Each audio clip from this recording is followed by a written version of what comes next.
Masjid Nabawi ini salah satu yang disunnahkan itu memperbanyak sholat-sholat sunnah. Sekali sholat sunnah di Masjid Nabawi itu sama 1000 kali di Masjid Malaysia atau Masjid Indonesia. 1000 kali.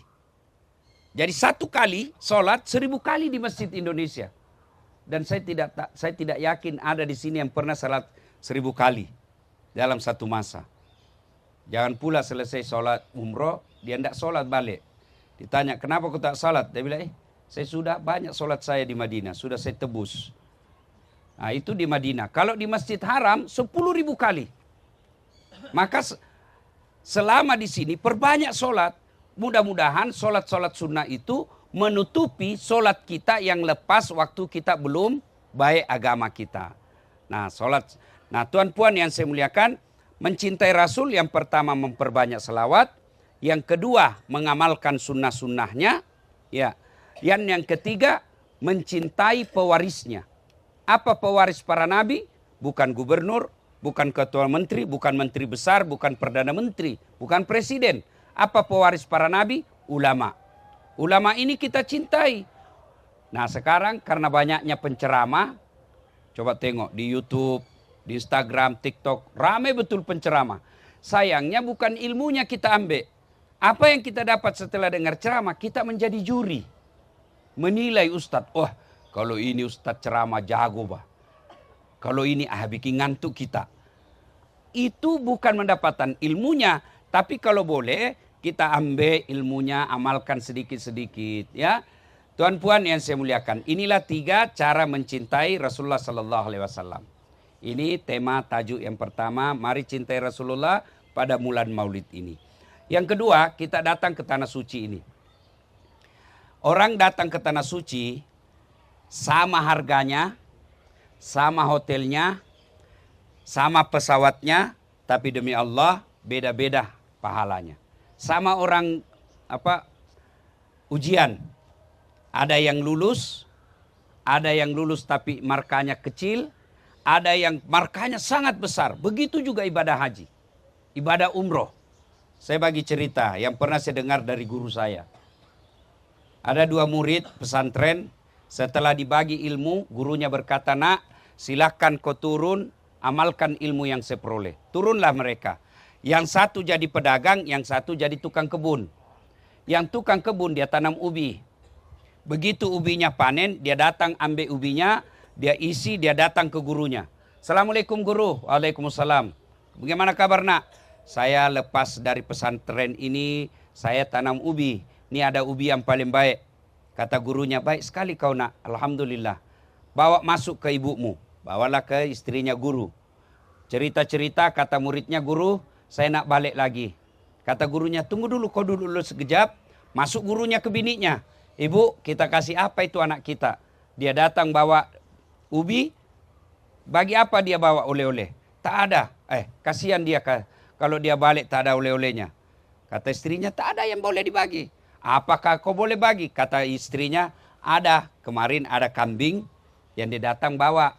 Ada tamu kita bawa kambing. Kata gurunya, sudahlah saya tak suka itu kambing. Saya kolesterol. Kasih aja itu kambing. Baliklah dia bawa kambing. Tadi pergi bawa apa? Bawa apa? Ubi. Balik bawa kambing.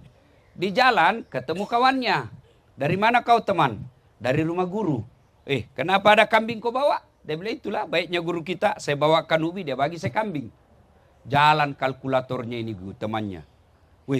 Ini saja dia bawa ubi, dibagi kambing. Apalagi kalau lebih dari kambing. Dia ambil keretanya, dia isi beras, telur, ayam, tepung, minyak. Baik, satu kereta. Naik ke gurunya. Assalamualaikum guru. Waalaikumsalam. Macam mana kabar nak? Saya telah lepas dari pesantren. Saya jadi pedagang.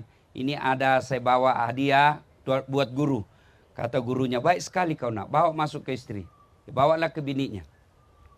Cerita dia bilang, guru. Lepas cerita guru, saya naik balik dulu. Kata gurunya, kau duduk dulu nak. Tunggu dulu. Masuklah gurunya. Bu, apa kita bagi ini anak kita? Baik betul, dia bawakan kita ini banyak satu kereta. Kata ibunya, istrinya, tak ada. Kau carilah apa yang boleh dia bawa. Tak ada. Kecuali itu ada ubi dia bawa kemarin temannya. Nah, sudahlah, kalau begitu bagi aja itu ubi. Tadi bawa apa? Bawa apa? Beras, 1 kereta. Balik bawa ubinya lagi kawannya. Macam ini juga kita pergi umroh. Ada yang pulang bawa beras, tepung, banyak 1 kereta dia dapat. Ada juga yang pulang bawa ubi. Beginilah kita umroh. Dan ketika kita umroh, ada orang umroh betul-betul lillahi ta'ala, ada orang umroh pergi konten. Semua di-share. OTW manasik. Lepas itu OTW Nabawi. Bahkan sholatnya pun dia video. Sujud video. Alhamdulillah lepas 2 rakaat. Yang begini nanti di akhirat, ya Allah mana pahalaku? Pergi umroh bersama ikhlas.com. Mana pahala saya? Malaikat cakap, ya Allah dia bohong. Dia pergi bukan lillahi ta'ala. Dia pergi umroh bukan lillahi ta'ala. Tapi dia mau update status di TikTok, Instagramnya, Facebooknya. Nah, itulah yang kita dapat.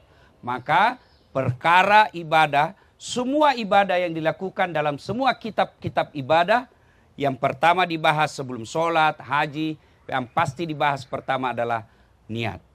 Itulah yang sering kita dengar, innamal a'malu binniat. Sesungguhnya amalmu tergantung dari niatmu. Maka luruskan niat. Tuan puan yang saya muliakan, niat ini sangat menentukan. Maka luruskan. Kalau ada yang niat selama ini masih bukan lillahi ta'ala, maka sebelum menunaikan ibadah umroh, selalu ucapkan istighfar, lalu ya Allah, bimbing dan luruskan hati saya. Yang kedua soal umroh. Umroh ini beda dengan sholat. Ibadah umroh ini ibadah fisik. Maknanya apa Ustadz? Tanpa bacaan sah.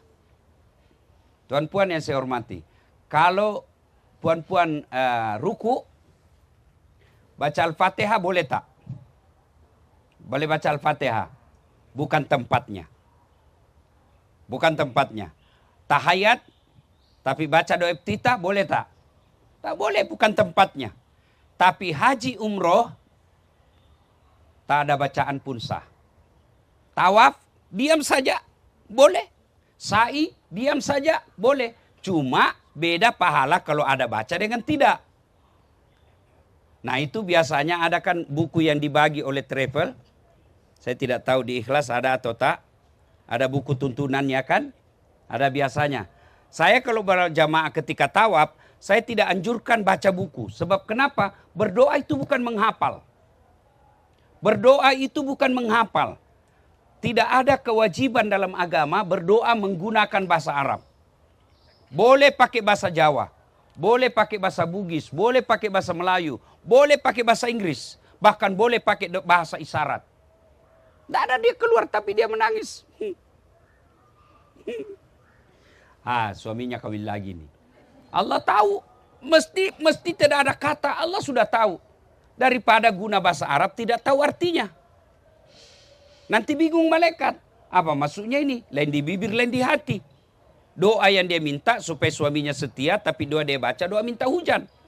Bingung malaikat. Apalagi kalau kita guna buku. Ya. Begitu dia gunakan buku, yang dia baca halaman 13. Kena senggol, jatuh bukunya. Dia ambil, dia buka halaman 18. Salah sambung.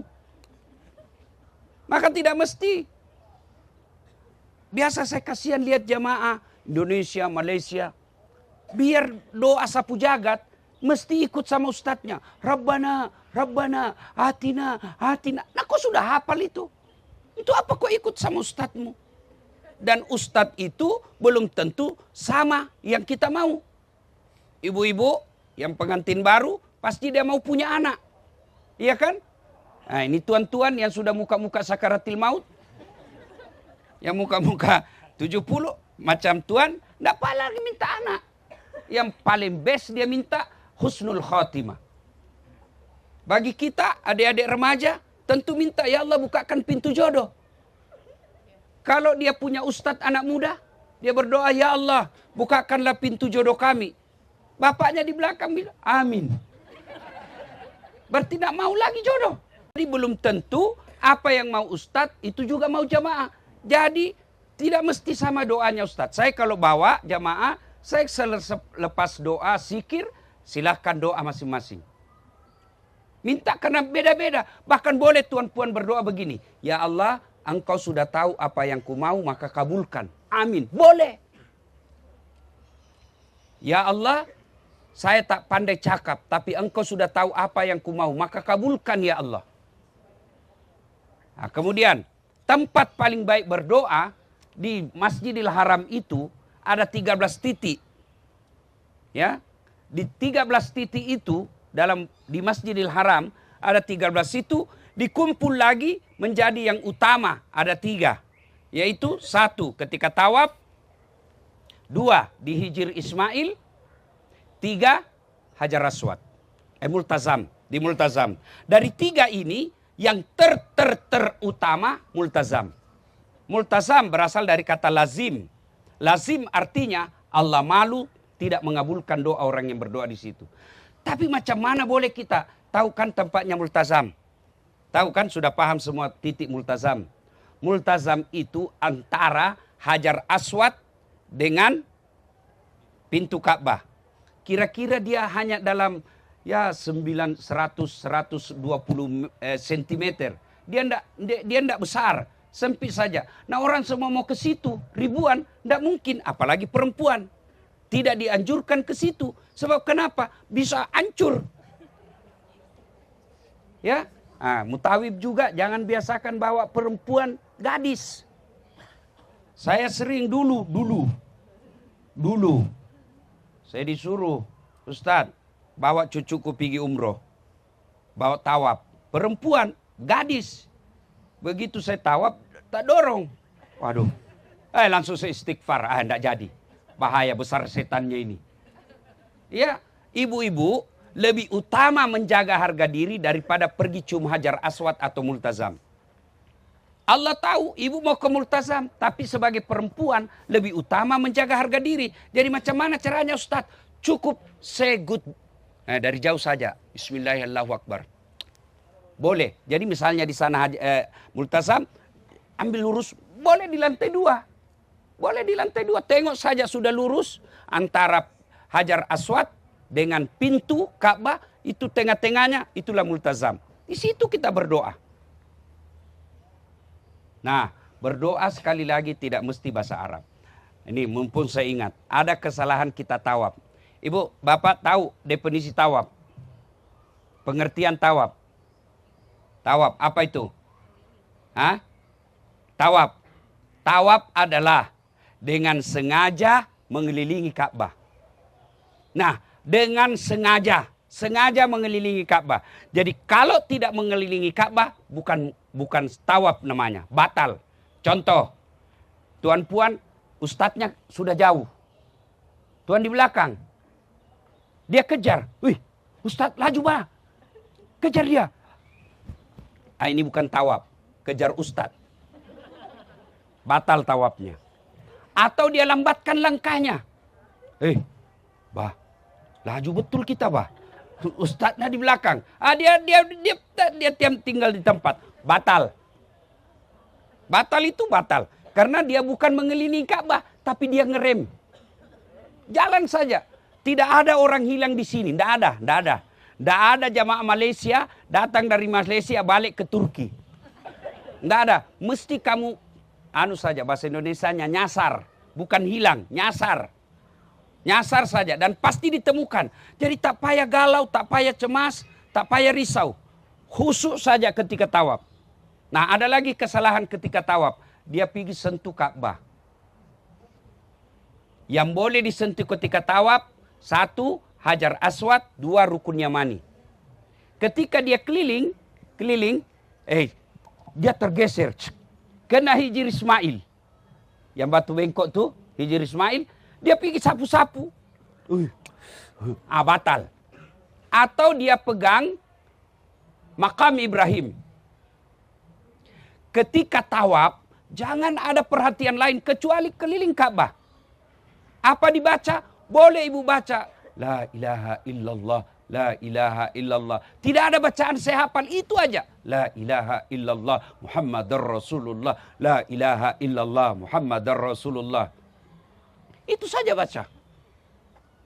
Maka keliling ini Jangan ada perhatian lain. Biasa kalau kita pertama, mungkin ada yang baru pertama ke sini, begitu dia tawaf, semua nak dia rekam. Semua dia mau lihat.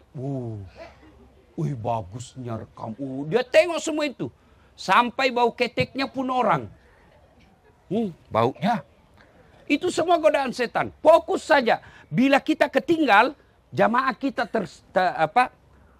tercecer, kita ketinggal sendiri, jangan cemas. Fokus saja ibadah. Jangan takut karena tidak ada orang mati pada saat tawaf. Ya tidak ada. Nah, dan ketika tawaf jangan mengganggu orang. Santai saja tawaf. Nah, apa bacaannya Ustadz? Kalau biasanya saya tawaf pertama, ya, putaran pertama, saya memuji Allah. Memuji-muji Allah. Subhanallah walhamdulillah wa la ilaha illallah wallahu akbar la haula wa la quwata illa billah. Nah, sampai di rukun yamani, bismillahi Allahu akbar, rabbana atina fid dunya hasanah dan seterusnya. Nah, hajar aswad, bismillahi Allahu akbar. Mulai lagi. Rukun kedua, saya istighfar. Astaghfirullahaladzim azim wa atubu ilaihi la ilaha illa anta subhanaka inni kuntu minadz zalimin. Sampai rukun yamani, bismillahi Allahu akbar. Rabbana atina dan seterusnya. Hajar aswad, bismillah Allahu akbar. Lalu saya salawat kepada Nabi. Putaran ketiga. Putaran keempat, saya doakan orang tua saya. Putaran kelima, barulah saya minta apa yang saya mau. Putaran keenam, saya ulang apa yang saya mau. Putaran ketujuh, saya salawat lagi kepada Nabi. Karena awal dan akhir dari doa disunnahkan bersalawat kepada Rasulullah Muhammad SAW. Nah, lepas itu tuan puan yang saya muliakan, pergi ke tahallul. Nah, semua ini tidak usah cemas. Karena ada pembimbing kita. Yang perlu kita cemaskan adalah selama di sini perbanyak ibadah. Jangan sampai lebih banyak tidur. Jangan sampai lebih banyak shopping. Kalau di Malaysia saya kira jarang yang hobi shopping.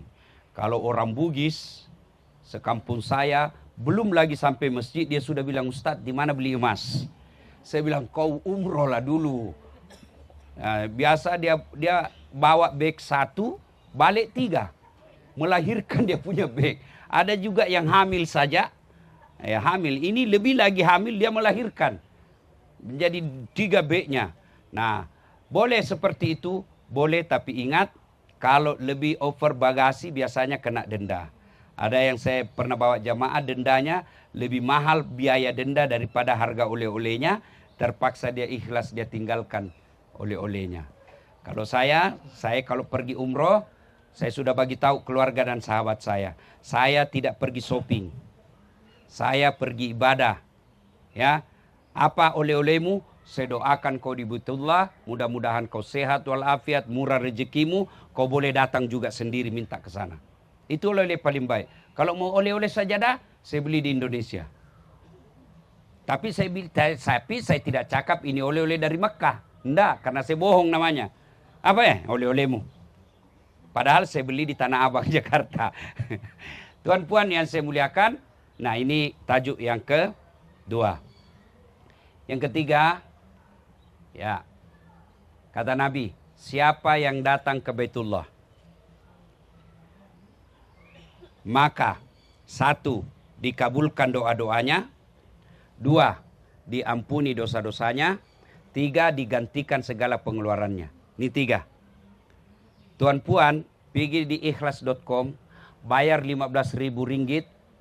Insya Allah, Allah ganti, diampuni dosanya, dikabulkan doanya. Itu jaminan dari Nabi. Allah yang jamin melalui hadits qudsi.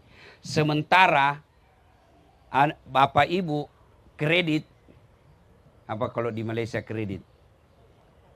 Cicil, apa? Bayar bertahap, kereta. Pinjaman.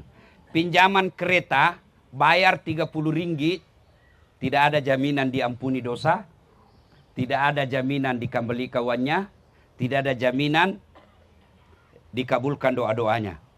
Yang ada, beli kereta, dapat dosa. Kenapa? Dia pakai selingkuh. Beli kereta, dapat dosa. Kenapa? Dia tinggalkan salat jamaahnya. Nah, sementara pergi umroh, ini 3 jaminan. Karenanya selama di sini 3 ini yang harus perbanyak. 1, perbanyak taubat. Orang datang, Ustadz, saya taubat tapi saya ulang. Bukan urusanmu, kau tobat saja. Suatu masa datang anak muda, ya Rasulullah, saya berdosa. Kata Nabi, kau tobat.